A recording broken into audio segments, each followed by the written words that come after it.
You're watching New Car Spin. I'm your host, Brian. I'm at the Texas Auto Riders, Texas whatever, Auto Roundup.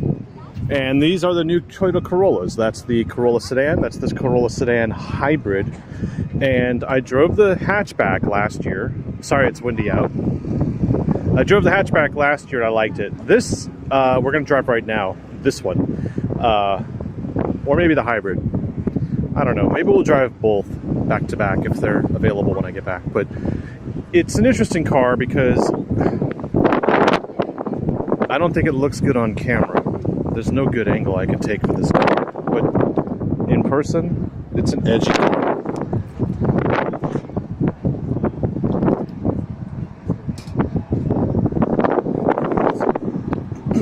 But this is the XSE.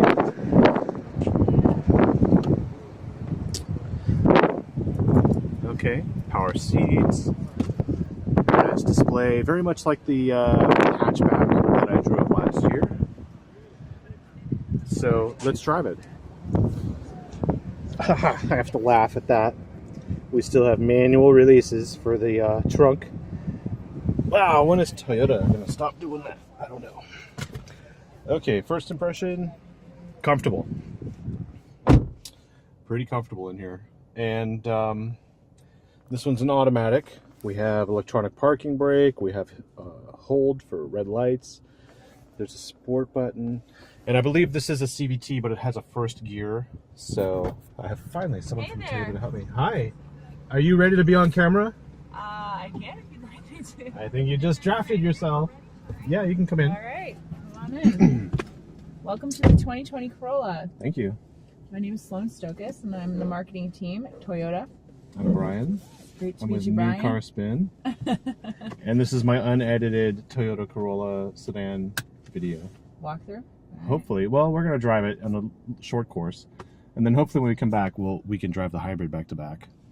Maybe, right. if we're lucky. Absolutely. So I'll get my seatbelt on. Can you hold that for a second? Of course.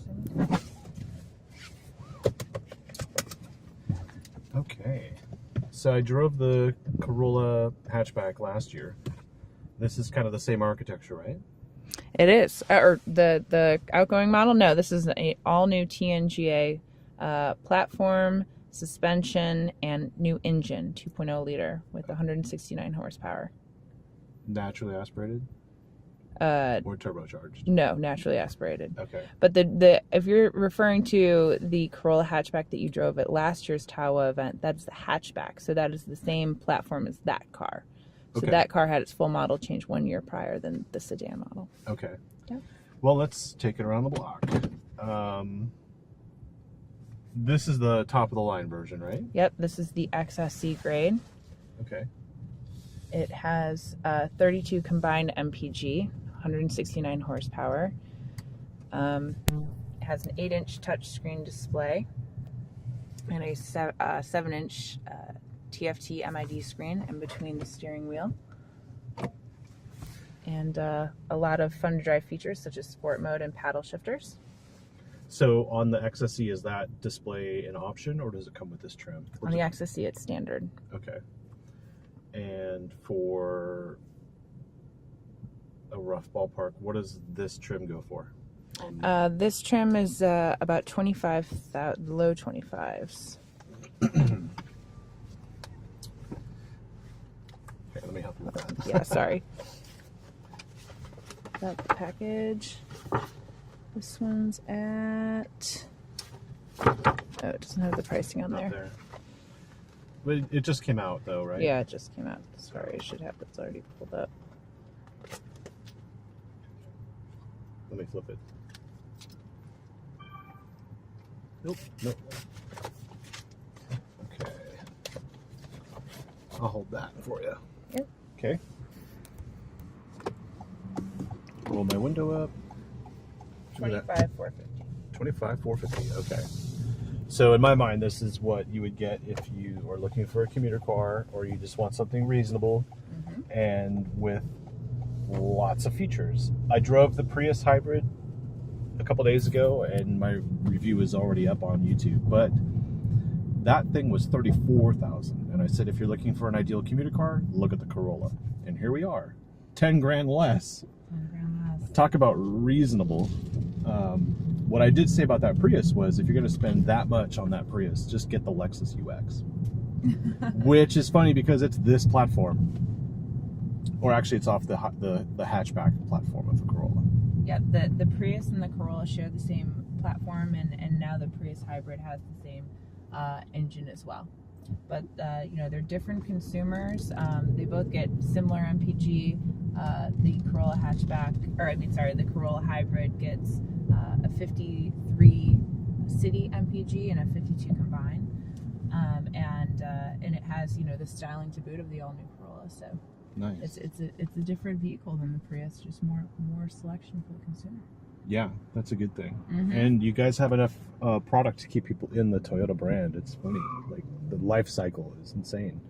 Absolutely, Corolla is the #1 feeder into the Toyota portfolio. So it's 64% of people that drive a Corolla and come back into the Toyota brand, not just into a Corolla, but they'll come into a Camry or a RAV, and they'll just move on up. Yeah, retain loyalty for the brand. So Corolla is very important, you know, role in the portfolio. Yeah. And you know, when you get between each vehicle, because I even drove the new Lexus ES, so some of these features carry over. Like it's all in the family lineup basically. So if you have multiple vehicles and they're all the same Toyota Lexus lineup, everything's kind of in the same spot. Everything does the same. Everything functions the same. Mm-hmm. So they're using the technology across the board. It used to be called Toyota Safety Plus. Safety Sense. Safety Sense. Toyota Safety Sense. So yeah, this car has the latest generation of Toyota Safety Sense. It's called TSS 2.0. Okay. And what it has is a standard pre-collision system, and that has pedestrian detection in daytime and nighttime conditions.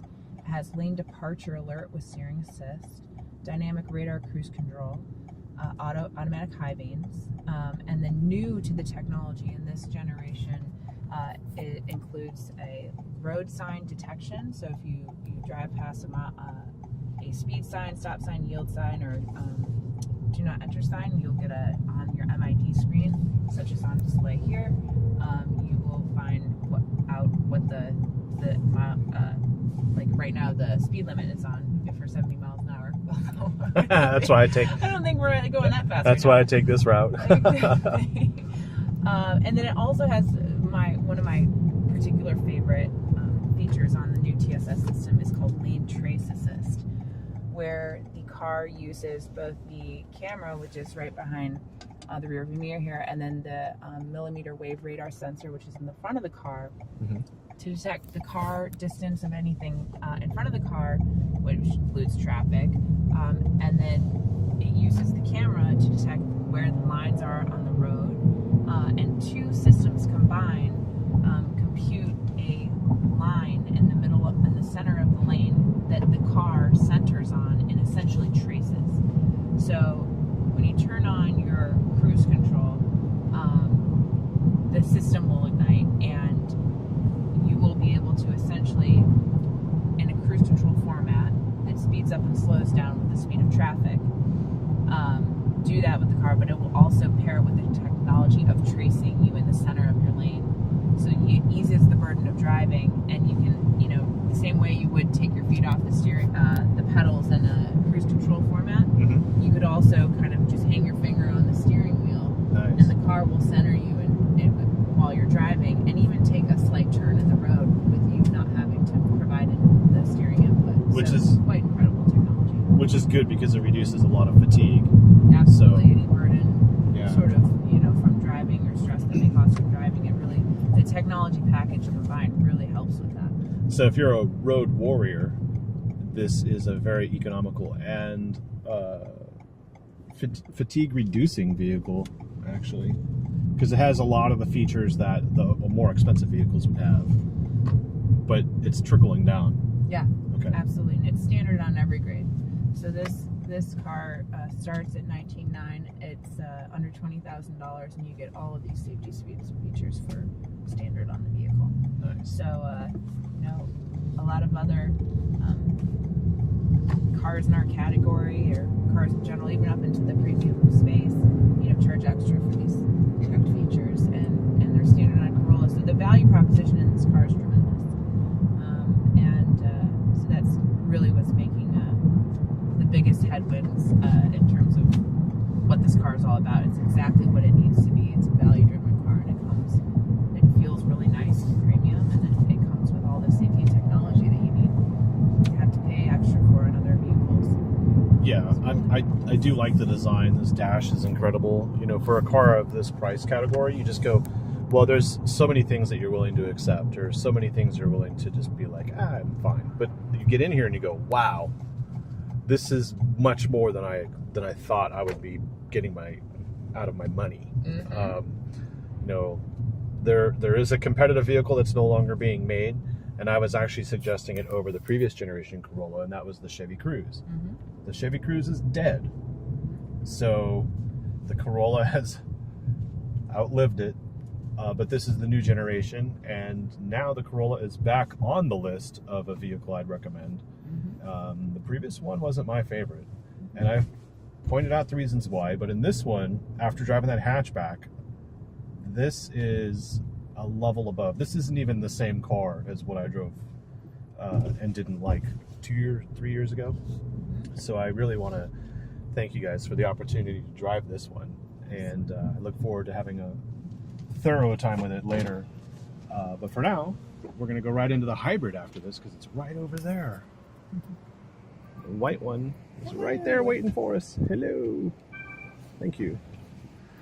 You don't mind hopping into that one, do you? No, absolutely. Okay. Let's do it. So let's roll this window up. We'll do a little e-brake turn. No. Let's have a little fun with our day. Yeah. Well, I did drive a few things down there that were really cool. Oh, I bet. Yeah. So I do have those videos on my YouTube channel as well. The Mercedes AMG E63 4MATIC Plus wagon. Oh, geez, someone's leaving. Oh, there it goes. Yeah. Should be back in about That was 5 quick. And the Maserati Gran Turismo. But I do have other cars to drive next, like that Lexus UX, and I did drive the ES. I drove the Kia Telluride, the Alfa Stelvio. Yeah.